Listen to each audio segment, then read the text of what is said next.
جانے سے ڈرتے ہیں بیکاز یہاں پر جتنی کریڈٹ کارڈ کی کمپنیز ہیں جیسے ویزا ہے, ماسٹر کارڈ ہے اور بہت سی ایسی کمپنیز ہیں, ان کے ریپرزینٹیٹیوز یا سی اوز نے بھی اس میٹنگ میں آنا تھا.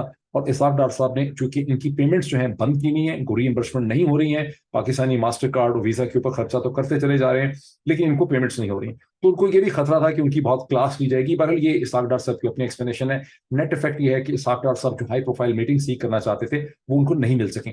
سو میں یہ اب یہ ساری جو تمہید میں نے ماندی, اس کا مطلب کیا ہے؟ اس کا مطلب یہ ہے کہ گزشتہ چند مہینوں کے اندر پی ایم ایل این جس نے عمران خان کو ناک آؤٹ کرنے کے لیے, پی ٹی آئی کو ناک آؤٹ کرنے کے لیے ایک بہت ہی روبسٹ, ایک بہت ہی اگریسو, ایک بہت ہی کوئرسو کہتے ہیں جہاں پر آپ ریاستی ڈھانچے کو کوئرسو ایپریٹس جو ہے, جس میں پولیس ہے, جس میں ایف آئی اے ہے, جس میں جونیئر عدالتیں ہیں, جس میں میجسٹریٹس ہیں, ان سب کا بڑا بھرپور استعمال کیا اور ابھی بھی وہ استعمال جاری ہے. جب آپ دیکھتے ہیں جس طرح سے علی امین گنڈاپور کو اٹھایا گیا, عدالت عدالت, شہر شہر, قصبہ قصبہ ان کو لے جایا جا رہا ہے, جس طرح سے علی زیدی کو کراچی سے اٹھا لیا گیا, یہ وہ روبسٹ اگریسو کوئرسو پروسیس ہے جو پی ایم ایل این نے انلیش کیا اگینسٹ عمران خان, عمران خان کے گھر پہ حملہ, یہ سب کچھ. لیکن اس کے نتیجے میں جو ان کے 4 کی ٹارگٹ تھے وہ اچیو نہیں کر سکے. ٹارگٹ پھر میں آپ کو بتا دیتا ہوں. ٹارگٹ نواز شریف صاحب کی وطن واپسی تھی, ہیرو ویلکم تھا, وہ نہیں ہو سکا. سپریم کورٹ کو افیکٹولی توڑنا تھا, قاضی فائز عیسیٰ صاحب کو پرومیننٹ پوزیشن میں لانا تھا, وہ نہیں ہو سکا. عمران خان کو گرفتار کر کے جیل میں ڈالنا تھا, کئی ہفتوں تک وہاں سے, مہینوں تک نکالنا نہیں تھا, پی ٹی آئی کے ساتھ نیگوشیٹ کرنا تھا, وہ نہیں ہو سکا. عمران خان کی ڈسکوالیفیکیشن کی طرف بڑھنا تھا, بھی کوشش جاری ہے لیکن وہ چیز نہیں ہو پا رہی. ان تمام یعنی یہ جو بیٹل ہے, جو ٹگ آف وار ہے, اس کے نتیجے میں پی ایم ایل این کی جو پروجیکشن آف پاور ہے, جو پرسپشن آف پاور ہے پی ایم ایل این کی, وہ ویک ہو گئی ہے, وہ بڑی نہیں ہے. کیونکہ کامن آدمی ابھی بھی یہ دیکھ رہا ہے کہ P M L N aggressive steps اٹھا رہی ہے, لیکن اوور آل سسٹم یہ محسوس کرتا ہے کہ پی ایم ایل این نے اپنے آپ کو اسٹیم آؤٹ کر دیا. اگر آپ جو لوگ شہباز شریف صاحب سے ملتے ہیں وہ کہتے ہیں کہ ان کو شہباز شریف صاحب سے مل کے, ان کی باتیں سن کے ہمدردی کا احساس ہوتا ہے. مطلب شہباز شریف جو ہیں وہ اس وقت ایک ٹوٹلی آئسولیٹڈ, انکیپیسیٹیڈ پرائم منسٹر میں بدل چکے ہیں, جو بالکل سوچتے ہیں کہ کہیں سے اللہ تعالیٰ کی ان کو مدد آ جائے, لیکن کہیں سے کوئی ایسی مدد ان کو نہیں مل رہی. تو پی ایم ایل این کے منسٹرز ابھی بھی they talk tough, they talk blister, لیکن حقیقتیں جو ہیں ان کے کنٹرول میں نہیں. اور اس کے ساتھ یہ جو ساری 4 ڈیولپمنٹس کا فیلئر ہے جس میں اسٹیبلشمنٹ نے ان کی بہت مدد کی, اس کا فائنل ڈراپ سین یہ ہے, جو پازیٹو اسکول آف تھاٹ ہے, آپ کہہ لیں اسٹیبلشمنٹ کے ٹاپ پہ کنیکٹڈ ہے, جن سے بات ہوتی رہتی ہے, وہ یہ کہتے ہیں کہ جو 2 میٹنگز کال کی national security NSC, national security council کی جو 2 میٹنگز پرائم منسٹر شہباز شریف نے 15-16 دنوں میں کال کی, ان دونوں میٹنگز میں بنیادی مقصد اور اہداف یا گول پرائم منسٹر شہباز شریف صاحب کا یہ تھا کہ انہیں الیکشن کے حوالے سے کوئی ایسی اسٹرانگ اسٹیٹمنٹ مل جائے پرنٹڈ فارم میں, جس کو یہ کہا جا سکے کہ پاکستان کی جو ٹاپ سروسز چیف ہیں اور ملٹری اسٹیبلشمنٹ ہے وہ یہ سمجھتے ہیں کہ موجودہ سیٹس آف سرکمسٹانسز کے اندر پاکستان میں الیکشن نہیں ہو سکتے because of the security consideration. یہ بلیک اینڈ وائٹ قسم کی اسٹیٹمنٹ ان کو پاکستان کی آرمی چیف نہیں دے سکے. اب اس میں بڑی کنٹروورسی ہے, چونکہ نیشنل سیکیورٹی کونسل کے اندر کس قسم کا ڈائلاگ ہوا اس کے بارے میں کوئی آپ کو بلیک اینڈ وائٹ سچویشن یا کرسٹل کلیئر تو نہیں ہو سکتے, لیکن کوئی ماحول وہاں پہ بن نہیں سکا. جو پہلی نیشنل سیکیورٹی کونسل کی میٹنگ ہوئی اس میں پاکستان ایئر فورس اور پاکستان نیوی اور chairman joint chief of staff تینوں کی پریزنس تھی. اپیرنٹلی وہاں پہ آصف منیر صاحب نے, پاکستان کے آرمی چیف نے, کوشش کی کہ شہباز شریف صاحب کی مدد کے لیے کوئی ایک کنکریٹ قسم کی چیز ڈیولپ کر جائے, لیکن وہ چیز ڈیولپ نہیں کر سکی. جو دوسری میٹنگ ہوئی ہے اس میں بظاہر جو مجھے پتا چلا ہے اس میں نہ تو ایئر فورس کے چیف تھے, نہ نیوی کے چیف تھے, اور نہ ہی اس میں chairman joint chief of staff general Sahir Shamshad نہیں تھے, لیکن ان تینوں لوگ جو ہیں اکارڈنگ ٹو دا سورسز, غلط بھی ہو سکتے ہیں but according to the sources, army chief کو انہوں نے اپنا پوائنٹ آف ویو کنوے کر دیا تھا کہ ہم اس قسم کی کوئی کمٹمنٹ نہیں دینا چاہتے ہیں. انفیکٹ میسج یہاں پر یہ آنا چاہیے کہ آرم فورسز پاکستان جو ہیں وہ پاکستان کے آئین کے ساتھ اور پاکستان کی عدالتوں کے ساتھ, یہ لیگل پروسیس کے ساتھ کھڑے ہیں, اس کے تابع. اب یہ ایک پازیٹیو اسکول آف تھاٹ کی خبر ہے, اس کو ہم اسیس کر سکتے ہیں. آنے والی جو ڈیولپمنٹس ہیں چند دنوں کی, اس سے یہ کلیئر ہوگا. لیکن کہنے والوں کا یہ کہنا ہے کہ وہ مدد جب نہیں مل سکی شہباز شریف صاحب کو تو ان کی پوزیشن مزید جو ہے وہ کمزور ہو گئی. اب اس سارے کنٹیکسچولائزیشن میں جب آپ دیکھتے ہیں تو وہاں آپ کو یہ سمجھ آتا ہے کہ پاکستان پیپلز پارٹی کا پہلے ایک کمیٹی قائم کرنا جس کے 3 ممبر ہیں, جس میں سینیٹر یوسف رضا گیلانی صاحب, بہت انپورٹنٹ شخصیت from Peoples Party point of view, because اس سے پہلے وہ پاکستان کے پرائم منسٹر رہ چکے ہیں. دوسرے اس میں قمر زمان کائرہ صاحب, جو 2 دفعہ پاکستان کے انفارمیشن منسٹر رہ چکے ہیں, پرومیننٹ ممبر ہیں, اور اس کے علاوہ وہ اس وقت شہباز شریف صاحب کے اسپیشل اسسٹنٹ کے ایڈوائزر ہیں آن کشمیر اینڈ گلگت افیئرز، اور پرومیننٹ ہیں، ایک کنیکٹنگ وائس ہیں، اور تیسرے نوید قمر صاحب جو اس وقت منسٹر آف کامرس ہیں. تو یہ 3 ممبر کی کمیٹی جو ہے اس کو ٹاسک کیا گیا ہے کہ ایک طرف وہ PMLN کے ساتھ کنسنسس ڈیولپ کرے کہ ان کی ریکوائرمنٹس کیا ہیں، اور دوسری طرف وہ PTI کو انگیج کرے. وہ کمیٹی بننے کے آپ دیکھتے ہیں کہ کوئی سمجھیں 72 گھنٹوں کے اندر ابھی دوسری کمیٹی بنی ہے، جب جماعت اسلامی کے امیر جناب سراج الحق صاحب انیشیٹو لیتے ہیں جس کو وہ کہہ رہے ہیں کنسنسس اوفینسو. اور کنسنسس اوفینسو میں وہ سیٹرڈے کے دن 2 امپورٹنٹ میٹنگ کرتے ہیں. پہلی میٹنگ وہ کرتے ہیں پرائم منسٹر شہباز شریف صاحب کے ساتھ لاہوری کے اندر، اس کے چند گھنٹوں کے بعد وہ دوسری میٹنگ کرتے ہیں فارمر پرائم منسٹر پاکستان جناب عمران خان صاحب کے ساتھ. جو پہلی میٹنگ وہ کرتے ہیں شہباز شریف صاحب کے ساتھ، وہاں شہباز شریف صاحب ان کے انیشیٹو کو ویلکم کہتے ہیں، انہیں کہتے ہیں آپ لیڈ کریں اور ایک ٹاکس ارینج کرنے کی کوشش کریں.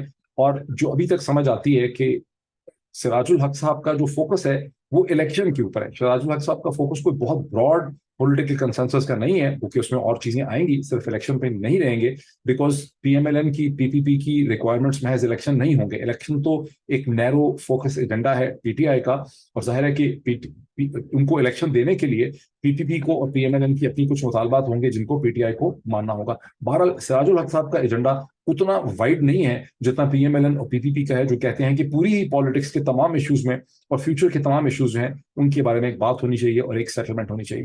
اب ان ریسپانس ٹو شہباز شریف صاحب کو ملنے کے بعد جب عمران خان سے وہ ملتے ہیں سیٹرڈے کے ہی دن، عمران خان بھی سراج الحق کے انیشیٹو کو ویلکم کرتے ہیں، اس کے بارے میں اسٹیٹمنٹ آتی ہے. اور پھر سنڈے کی مارننگ میں ایک نوٹیفیکیشن ایشو ہوتا ہے بڑا مختصر سا، جو آپ کو PTI کے ٹویٹر ہینڈلز کے اوپر نظر آ جائے گا، جس میں 3 کی PTI کے لیڈرز، جس میں سب سے پرومیننٹ پرویز خٹک صاحب جو اس سے پہلے چیف منسٹر رہ چکے ہیں خیبر پختونخوا کے، اور ان کو عموماً ایک ٹھنڈے مزاج کا پولیٹیشین بھی سمجھا جاتا ہے، جو کنسنسس ڈیولپ کر سکتے ہیں، جن کے ہر طرف رابطے ہیں، جو اس کی اسٹیبلشمنٹ سے رابطے ہیں، جن کے اپوزیشن سے رابطے ہیں، اور وہ ایک روایتی قسم کے پولیٹیشین ہیں. اور جب انہوں نے خیبر پختونخوا کو رول کیا 2013 اور 2018 کے درمیان میں، تو وہاں پر بھی انہوں نے پولیٹیکلی طور پر اکنامکلی اور پولیٹیکلی ڈیلیور کر کے دکھایا. اور بعد میں ان سے بہت شکایات بھی تھیں، لیکن ڈیلیوری انہوں نے ضرور کی پولیٹیکل لیول کے اوپر.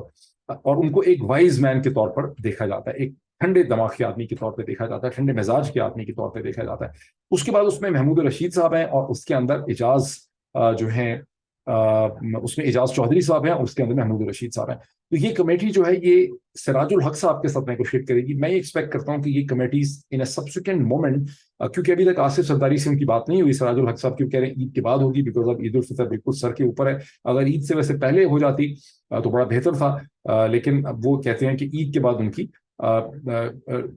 آصف علی زرداری صاحب کے ساتھ ملاقات ہوگی.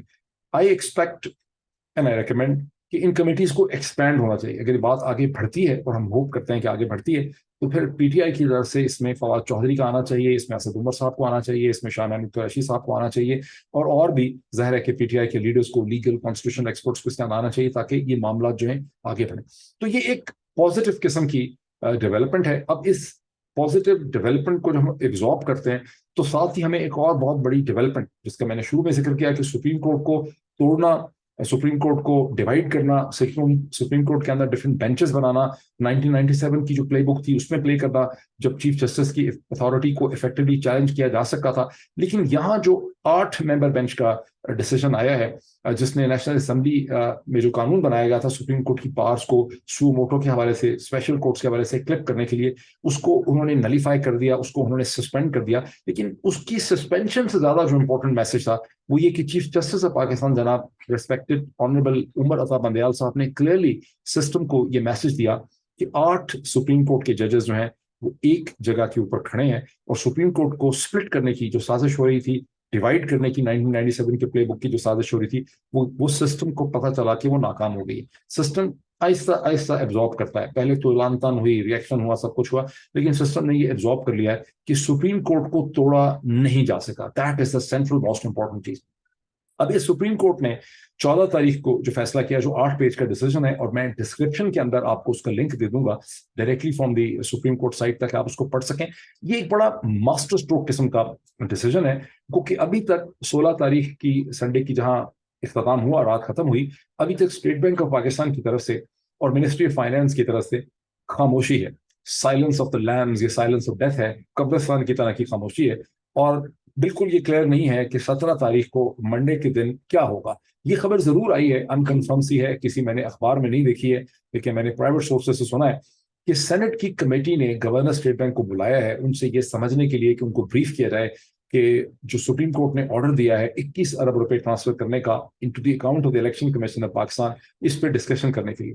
کیا یہ سینٹ کی کمیٹی جو ہے یہ گورنر اسٹیٹ بینک کو ڈسارڈ کر سکے گی، ان کا مائنڈ چینج کر سکے گی؟ یہ سوال میں اس لیے کہہ رہا ہوں because supreme court state bank of Pakistan کی جو ڈپٹی گورنر ہے سیما کامل صاحبہ، اس سے پہلے میرا خیال ہے یو بی ایل کی سی او رہ چکی ہیں، پریزیڈنٹ یا سی او رہ چکی ہیں یو بی ایل کی، یونائٹیڈ بینک لمیٹڈ کی. وہ وہاں پہ آلموسٹ کمٹمنٹ دے آئی ہیں. اسی لیے میں کہہ رہا ہوں کہ جو سپریم کورٹ کا ڈیسیجن ہے 8 پیج کا، اس کو میں ڈسکرپشن پہ آپ کو دے دوں گا، اس کو وہاں پہ آپ تفصیل سے دیکھ سکتے ہیں، کیونکہ وہاں پر منسٹری آف فائنانس نے اور اسٹیٹ بینک دونوں نے یہ بتایا بھی ہے کہ فنڈ کہاں کہاں پڑے ہیں. جو فیڈرل کنسولیڈیٹڈ فنڈ ہے جس پہ فنڈ 1 فنڈ اے بی سی یا فنڈ 1 2 3، اور کس طرح سے اگر supreme court in writing order کر دیتی ہے تو یہ فنڈز الیکشن کمیشن کو ٹرانسفر ہو سکتے ہیں. یعنی سپریم کورٹ کے اس 8 پیج کے ڈیسیجن میں یہ in writing black and white لکھا ہے کہ اسٹیٹ بینک آف پاکستان کی representative deputy governor of the state bank نے اور منسٹری آف فائنانس سے جو ایڈیشنل سیکرٹری وہاں پہ آئے ہوئے تھے سمرا صاحب، انہوں نے یہ کمٹ کیا ہے کہ اگر سپریم کورٹ آرڈر کر دے گی تو یہ فنڈز اویلیبل ہیں اور یہ ٹرانسفر ہو جائیں. یہ بھی ڈسکس ہوا کہ فیڈرل گورنمنٹ کے پاس فنڈز کی انفلو کتنی ہے، لیگل سچویشن کیا ہے، کانسٹیٹیوشنل سچویشن کیا ہے، آئی ایم ایف کے ساتھ کیا ایگریمنٹ ہے، کسی چیز پہ فرق تو نہیں پڑتا. اور منسٹری آف فائنانس نے خود ایڈمٹ کیا کہ ٹریلینز آف ڈالرز کی ٹرانزیکشن فیڈرل گورنمنٹ کر رہی ہے، اس کے اندر 21 ارب روپیہ جو ہے وہ ایک راؤنڈنگ ایرر سے زیادہ کی حیثیت نہیں رکھتا. تو یہ ڈیسیجن اس لحاظ سے بہت اسپیکنگ ڈیسیجن.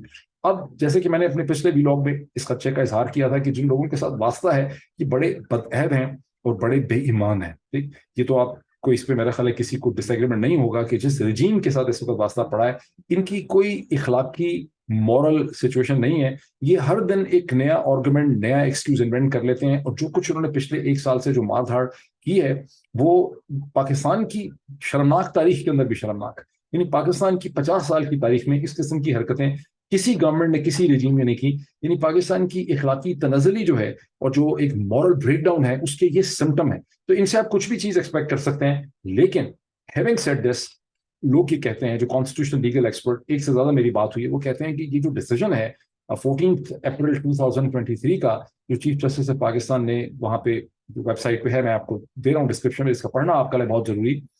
یہ ڈیسیجن اتنا واٹر ٹائٹ ہے اور اس ڈیسیجن کو مانا ہے منسٹری آف فائنانس نے اور اسٹیٹ بینک نے کہ اس سے انحراف کرنا اور گورنمنٹ کا اس سے بچ جانا جو ہے وہ بڑا مشکل ہے. تو اس کے نتیجے میں وہ ایکسپیکٹ کرتے ہیں کہ جو بینکنگ آرز ختم ہوں گے، یعنی 5 بجے بینکنگ آرز اگر ختم ہوتے ہیں 17 اپریل کو منڈے کے دن، تو اس وقت تک یہ ٹرانزیکشن کمپلیٹ ہو جائے گی. ساتھ ہی یہ ڈیسیجن یہ بھی کہتا ہے سپریم کورٹ کا کہ آپ نے 18 تاریخ کو ان دونوں انسٹیٹیوشنز نے ایک کمپلائنس رپورٹ سبمٹ کرنی ہے جس میں بتانا ہے کہ ہمیں جو ایکٹ ہم کمٹ کر کے گئے تھے وہ ہم نے کمپلائی کر دیا ہے، اور یہ اس کی کمپلائنس رپورٹ ہے، یعنی کہ اس میں سے نکلنے کی کوئی گنجائش نہیں. یہ ڈیسیجن یہ بھی کہتا ہے کہ کنٹمپٹ کا ایشو ایگزسٹ کرتا ہے، لیکن کنٹمپٹ کا ایشو لیس امپورٹنٹ ہے. الیکشن کے لیے فنڈ جنریٹ کرنا اور الیکشن کروانا جو ہے وہ اس اسٹیج پہ زیادہ امپورٹنٹ ہے. تو الیکشن ہوتے ہیں ہی نہیں، وہ ایک الگ ایشو ہے، لیکن یہ فنڈز کی ٹرانسفر کے بارے میں خاصی ایکسپیکٹیشن ہے کہ یہ ہو جائیں. اب یہ دیکھنا ہے کہ کل اس کو اگر ڈیفائی کیا جاتا ہے تو کس طرح سے ڈیفائی کیا جاتا ہے. اب آ جاتا ہے کویسچن نیٹ آؤٹ کم کیا ہے. کیا ہم اسٹیج پہ یہ کہہ سکتے ہیں کہ 14 مئی کو ڈیفینیٹلی طور پر الیکشن ہو جائیں گے، جبکہ ہم اب کھڑے ہیں 16 اپریل کو، لیس دین 1 منتھ آگے ہیں، کل 17 ہو جاتی ہے تو اب سے 30 میں سے بھی دن کم ہوتے چلے جا رہے ہیں، کیونکہ 14 اپریل سے 14 مئی تک 30 دن بنتے تھے. تو کیا الیکشن پنجاب میں ہو پائیں گے؟ اور میری ابھی تک انڈرسٹینڈنگ ہے کہ میں کوئی چیز غلط نہ کر گیا ہوں کہ ابھی تک تو خیبر پختونخوا کی تاریخ جو ہے وہ نہیں آئی ہمارے سامنے. مجھے شک اور گمان یہ ہے، میرا یہ ایک مجھے شک ہے کہ اس وقت کی جو تھرسٹ ہوگی ساری کی ساری، خود سپریم کورٹ کو بھی اس کا احساس ہے اس سارے اسٹیج کو سیٹ کرنے سے، اس مومنٹم کو جنریٹ کرنے سے، کہ الیکشن ہو جانے چاہیے. الیکشن کی ڈیٹ جو ہے وہ سبجیکٹ ٹو چینج ہو سکتی ہے. اور یہ جو دونوں آپ کے سامنے نیگوسیشن کمیٹیز تشکیل دے دی گئی ہیں، ایک طرف پاکستان پیپلز پارٹی کی، دوسری طرف سے جماعت اسلامی، اور پھر اس کے بعد پی ٹی آئی کی، اس کا نیٹ افیکٹ یہ ہے کہ چلیں نہ ان کی نہ ہماری، نہ آپ کی مانتے ہیں نہ ہماری مانتے ہیں، ایک الیکشن کروا دیتے ہیں اور national election and provincial election ایک ہی وقت میں کرواتے ہیں. اس کا مطلب ہے کہ وہ الیکشن پھر اکتوبر 2023 سے پہلے ہو سکتے ہیں. اس قسم کا ایک آرگومنٹ پاکستان کے سیاسی اور انتظامی ڈھانچے کے اندر ڈیولپ کر رہا ہے. یہ وہ آرگومنٹ ہے, یہ وہ سولوشن ہے جس کی ایک قبولیت اور ایکسیپٹیبلٹی جو ہے وہ اس وقت آپ کو ڈیولپ کرتے نظر آتی ہے. میں نے آپ کو بیک گراؤنڈ اس کا بتایا کہ اس کی وجہ یہ ہے کہ P M L N dominated regime اور اس کے پیچھے کھڑی اسٹیبلشمنٹ نے گزشتہ چند مہینوں میں بہت مار دھاڑ کی ہے, ابھی بھی مار دھاڑ کر رہے ہیں, لیکن جو نتائج وہ حاصل کرنا چاہتے تھے بلیک اینڈ وائٹ کرسپ قسم کے, وہ ان کو اس میں سے نہیں مل سکیں. تو یہ اب تک کی ایک سچویشن ہے. اب ایک چھپتا ہوا ایشو ہے جسے تحریک انصاف پہ جو لوئلسٹ ہیں اور جو ایک بہت ہی ڈائی ہارڈ فالوورز ہیں ان کو تھوڑی سی اس سے ہو سکتا ہے تکلیف ہو. میں نے عمران خان صاحب کا انٹرویو دیکھا, پڑھا, در اسپیگل جو جرمن پبلیکیشن بڑی ریسپیکٹڈ ہے, اس کے ساتھ جو ایک میرا خیال خاتون جن کا نام ہے کیا نام ہے ان کا, میں نے لکھ کے رکھا ہوا تھا, نیم از سوزین کوئبل, یہ بھی میں آپ کو ڈسکرپشن میں کر دوں گا. ان کے ساتھ ان کا انٹرویو جو 2-3 دن میرا خیال پہلے ہوا, میں نے جب انٹرویو دیکھا تو مجھے احساس ہوا کہ خان صاحب کو بار بار یہ اپرچونٹی ملتی ہے دنیا کی امپورٹنٹ پبلیکیشنز کے ساتھ, اور خان صاحب کے ایسٹس بھی ہیں, ان کی اسکل سیٹس بھی ان دا سینس کہ وہ بڑے پریولیج ہیں بیکاز ان کو انگلش زبان کے اوپر بہت عبور ہے, having been educated and grown 22 years, Oxford university, cricket کھیلنا, کاؤنٹی کرکٹ کھیلنا, وہاں لائف گزارنا, تو ظاہر ہے کہ انگلش پہ ان کو جو فیسلٹی ہے وہ پاکستان کی پوری جو پولیٹیکل کلاس ہے, پاکستان کی جو میڈیا کلاس ہے, اس میں بہت ہی شاذ و نادر, پولیٹیکل کلاس میں اس طرح سے بھی کوئی بھی نہیں ایسا جس کو انگلش لینگویج کے اوپر اور معاملات کے اوپر اتنا عبور ہو, اتنی فیسیلیٹیشن ہو, جس کو دنیا کو اتنا دیکھنے کا موقع ملا ہو, جس نے پاکستان سے اتنا زیادہ وقت جو ہے وہ سسٹین لیول پہ باہر گزارا ہو, جس کا انٹریکشن اتنا وائڈ ہو. لیکن جب وہ انٹرویو کرنے کے اوپر آتے ہیں انٹرنیشنل میڈیا کے ساتھ, تو وہاں پر وہ ایک پورے انٹرویو اس کو ٹھیک ہینڈل نہیں کرتے, اور کوئی بھی انٹرویو میں نے دیکھا کہ انہوں نے کوئی بہت زبردست طریقے سے ہینڈل نہیں کیا. اور جب ان سے کوشچن پوچھا جاتا ہے تو وہ ابھی اس کوشچن پوچھنے والے کو پہلے اپنا بھائی بہن سمجھنا شروع کر دیتے ہیں, اور ان کو ایک جیسے پاکستانی میڈیا میں وہ پاکستانی میڈیا اینکر کے ساتھ بیٹھتے ہیں تو وہ یہ سمجھتے ہیں کہ جو ان سے کوشچن پوچھنے آیا ہے he has to necessarily believe in the goodness of Imran Khan. اس کو یہ پتا ہونا چاہیے کہ عمران خان سنسیئر ہے, آنےسٹ ہے, اور عمران خان اچھا ہی چاہتا ہے, عمران خان برا آدمی نہیں ہے. اور وہ ایکسپیکٹ کرتے ہیں کہ ہر آدمی جو آ رہا ہے ان کے پاس, وہ سی این این کا ہو, یا بی بی سی کا ہو, یا در اسپیگل کا ہو, یا نیو یارک ٹائمز کا ہو, وہ بنیادی طور پہ ان کو اچھا آدمی سمجھتا ہے اور ان کا ایک دوست ہے, اور وہ ان کا ایک ہاسٹائل انٹرویور نہیں. اور یہ جو ایک کمی ہے یہ ہر انٹرویو میں آتی ہے, جس کے نتیجے میں کیونکہ پی ٹی آئی کے اندر سے کوئی اور تو ایسی پرسنالٹی ہے نہیں جو انٹرنیشنل نیریٹو شیپ کر سکے, صرف عمران خان ہی ہے. اور عمران خان ہر اس اپرچونٹی کو, اس نیریٹو کو شیپ کرنے میں مس کرتے ہیں جو کہ نیریٹو اس انٹرویو میں سے نکل سکتا ہے. اور یہ ساری پبلیکیشنز جو ہیں پہلے یہ ڈیسیجن کرتی ہیں کہ ان کو عمران خان کا انٹرویو کرنا ہے, جو بذات خود ان کے لیے ایک بڑا امپورٹنٹ ڈیسیجن ہوتا ہے, بیکاز عمران خان کی بڑی امپورٹنٹ حیثیت ہے, اور وہ انٹرویو کو حاصل کرتے ہیں, جدوجہد کرتے ہیں. امپورٹنٹ پوائنٹ یہ ہوتا ہے کہ عمران خان کا انٹرویو ہو گیا نیو یارک ٹائم اور واشنگٹن پوسٹ کے ساتھ, اس انٹرویو کے اندر کیا ہے وہ اکثر وہ پوائنٹ آف ویو نہیں آ سکتا جو عمران خان کا پوائنٹ آف ویو جس طرح سے کرسپ طریقے سے سامنے آنا چاہیے. فار انسٹنس ابھی در اسپیگل کا انٹرویو جو میں آپ سے ڈسکرپشن میں شیئر کروں گا, وہاں پہ یہ انٹرویو کرنے والی جو ہے پوچھتی ہے کہ لوگ یہ کہتے ہیں مینی اسٹل بلیو, لینگویج اس قسم کی ہے کہ مینی اسٹل بلیو کہ میڈیا جو ہے it is still far more relaxed and free now in Pakistan than in Ghana. دیر فٹے منہ, یہ کوئی سوال تھا. مطلب ہے کہ یعنی پہلے تو یہ دیکھیں کہ در اسپیگل کو کون سا ریسرچر انفارم کر رہا ہے. جیسا کہ میں نے پہلے ایک آپ کو ویلاگ میں کہا کہ پاکستان کی جو انگلش اسپیکنگ چھوٹی سی لیڈر کلاس ہے, یہ ایک نیریٹو شیپ کرتی ہے ڈان ٹریبیون کے ذریعے اور اپنے مختلف کامنٹری میں, اور انہی سے وہ بات کرتے ہیں. یہی چھوٹے سے چند درجن یا 100-150 لوگ ہیں جو پاکستان کے بارے میں انگلش اسپیکنگ ورلڈ کو ایک نیریٹو بنا کے دیتے ہیں. باقی سارے پاکستان کے نیریٹو کو وہ انڈرسٹینڈ نہیں کرتے. اگر ان کا کوئی کامنٹ دے دیتے ہیں تو محض ایسی topping on the ice cream کے طور پہ کہ جی اس سے بھی بات کر لیتے ہیں, بزنس مین سے اس سے بھی بات کر لیتے ہیں. وہ ایک پوائنٹ آف ویو مائنڈ اپنا بناتے ہیں ان سارے ہمارے سو کالڈ لبرلز کے ساتھ بات کر کے. تو یہ کوشچن کی نیچر آپ دیکھیں کہ میڈیا ان پاکستان جو ہے is more relax than it was in your government. I mean کمال کا واحد قسم کا یہ اسٹیٹمنٹ ہے جو کہ یہ در اسپیگل کی کورسپونڈنٹ یا انٹرویو وہاں پہ دیتی. اور عمران خان صاحب اس کا ایک جواب دینا شروع کرتے ہیں ان اے لانگ ڈرون قسم کے طریقے سے, جیسے وہ ہمیشہ ایک ایکیڈیمک کے طور پہ, پروفیسر کے طور پہ لیکچر شروع کرتے ہیں. And then she cuts and short, اور بات وہاں سے آگے چلی جاتی ہے. عمران خان صاحب کے انٹرویو میں جو ہونا یہ چاہیے کہ جب ان سے اس قسم کے فضول چیزیں پوچھی جاتی ہیں تو جو انٹرنیشنل اسٹیٹسمین کا ایک سٹائل ہے پریپیئرڈ جیسے اگر آپ رشیا کے فورن منسٹر جو سرجی لیوروو ہیں ان کو دیکھیں، ایران کے ایک دو پچھلے فورن منسٹرز کو دیکھیں، ترکی کے ایک دو پچھلے فورن منسٹرز کو دیکھیں، ایون جو الجبیر تھے جو سعودی عرب کے ایک پروفیشنل فورن منسٹر تھے، who was not a prince, who was hired from an American university اور بہت ٹرینڈ تھے، وہ کیسے انٹرنیشنل میڈیا کو ہینڈل کرتے تھے. عمران خان صاحب کو وہ سکلز ڈیولپ کرنی پڑیں گی. اللہ ان کو دوبارہ پاکستان کا پرائم منسٹر بنائے. ان کو وہ سکلز چاہیے انٹرنیشنل میڈیا کو ہینڈل کرنے کے لیے. This is more than English fluency. This is a certain kind of technique کہ آپ کو یہ پتا ہو. پہلے تو یہ کہ کسی بھی سوال کے جواب میں ایسے کر کے بولنے کی ضرورت نہیں ہے. ایک توقف ہونا چاہیے، ایک پاز ہونا چاہیے. اس پاز کے بعد عمران خان صاحب کو پہلے اسٹڈی کرنا چاہیے، اس کو ایک ایبزارب کرنا چاہیے اس کو، کیونکہ ہی از اے بگ پرسنالٹی، ہی از اے اسٹریٹس مین. میڈیا ڈیسپریٹ ہے، تو عمران خان صاحب کو ہر کوشچن کے جواب میں کم از کم 15 20 25 سیکنڈز کا ایک پاز دینا چاہیے، اس کے چہرے کو اسٹڈی کرنا چاہیے اور پھر کہنا چاہیے no this is not true, no this is not accurate, I wonder who told you this. پتہ نہیں کس نے آپ کے ذہن میں یہ آئیڈیا ڈالا ہے. What are you exactly trying to سے.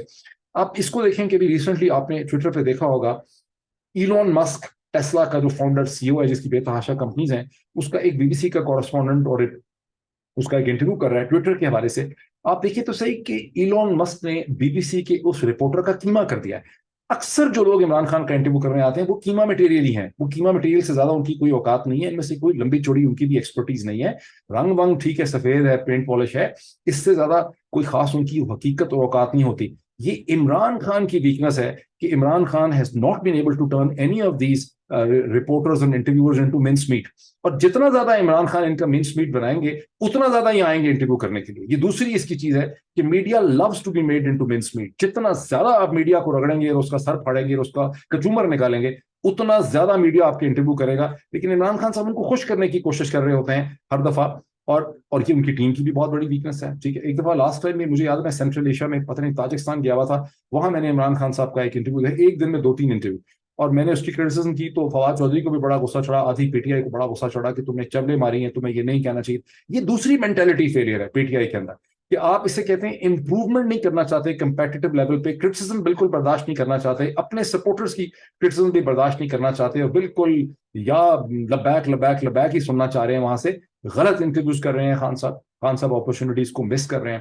میں تو اگر کسی طرح سے ان تک پہنچا سکوں یہ بات پہنچاؤں گا. میں چاہتا ہوں اس پہ ڈبیٹ آپ کریں کہ یہ انٹرویوز جو ہیں یہ بہتر طریقے سے کنڈکٹ ہونے چاہیے ان اینٹیسپیشن کے. یہ انٹرویو کی پہلے سے ایک ریسرچ PTI کی ٹیم کی یہ ریکوائر ضرورت ہے کہ جب لوگ انٹرویو کرنے کے لیے آتے ہیں، اس کیس میں اگر یہ جو سوزین کوئبل ہیں، ہر بندی کا پہلے ایک ڈسکرپشن انٹرویو ہونا چاہیے خان صاحب کے پاس کہ اس کے کیا بٹن ہوں گے، اس کا بیک گراؤنڈ کیا ہے، یہ لبرل ہے، یہ رائٹ آف دا سینٹر ہے، یہ لیفٹ آف دا سینٹر ہے، پہلے کس پبلیکیشن میں تھا، اس کا بیک گراؤنڈ کیا ہے، یہ کس قسم کے سوال پوچھے گا، اس کا اٹھنا بیٹھنا کس کے ساتھ ہے، اس کا تعلق کس کے ساتھ ہے، تاکہ خان صاحب اس کے حوالے سے ان کو ہینڈل کر سکیں. اس کے علاوہ جو دنیا کے بہترین انٹرویو کرنے والے ہیں جیسے سرجی لیوروف جو رشین فورن منسٹر ہیں، کچھ ایران کے پچھلے فورن منسٹر ایسے رہے ہیں، ایک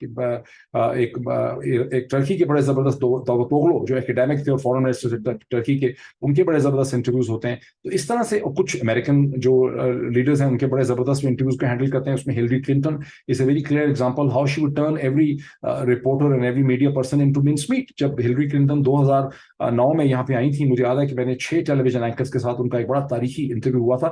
وہاں پاکستانی اینکرز نے ہلری کلنٹن کے اوپر بڑا اٹیک کرنے کی کوشش کی تھی. I was a moderator of that. Hillary Clinton turn everybody into means meat.